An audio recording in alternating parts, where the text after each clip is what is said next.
Казвам се Боряна, на 20 години съм. Живея в квартал Факултета. До 10-ти клас съм учил. Когато родих аз детето си, бях в голяма депресия, мога да кажа. Беше доста зле. С Радослав минах много, защото той се роди недоносен.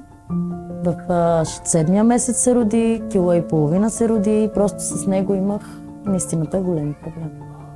Минах много с него. Аз съм акушерка от 25 години. Работя с много млади майки под 18 годишна възраст. С повечето, когато разберат, че са бременни, за някой от тях е шок. Моята роля е да се чувстват подкрепени, уверени и насърчени. Търсим за абсолютно всичко. Търсят ме, когато детето е болно, когато трябва да разтворят антибиотика. Първият човек му, който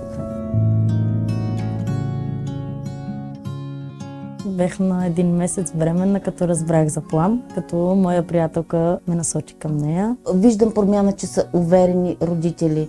Стават много самостоятелни, много смели, много отговорни. Плам ми помогна с кърменето, тъй като на мен ми беше много трудно да кърмим бебето си и тя ми показваше и ме учеше как да го направя. Тя просто показа много смелост, когато имаше моменти, когато е трудно.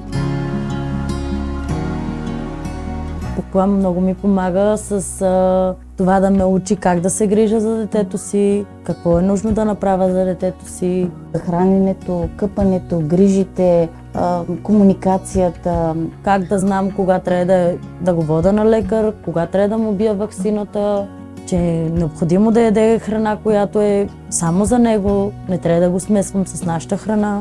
Общо взето помага ми с много неща. Мога да кажа, че ми помага с много неща.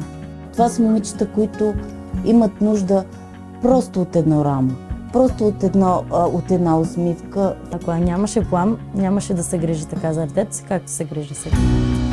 Винаги им казвам, че могат да разчитат на мене. Нямам работно време. Когато и да имам проблем, винаги звъна на плам. Имам желание да продължа до 12 клас, защото искам по-напред да изкарам книжка. Мечтата ми е наистина да работя в ресторант. Тази работа наистина ми носи удовлетворение. Карма да се чувствам щастлива и полезна. На плам бих казала, защото тя е най-добрият ми приятел и че много я обичам. Чакайте, че Чакай, че се... Не, какво ми носи? Удовлетворение.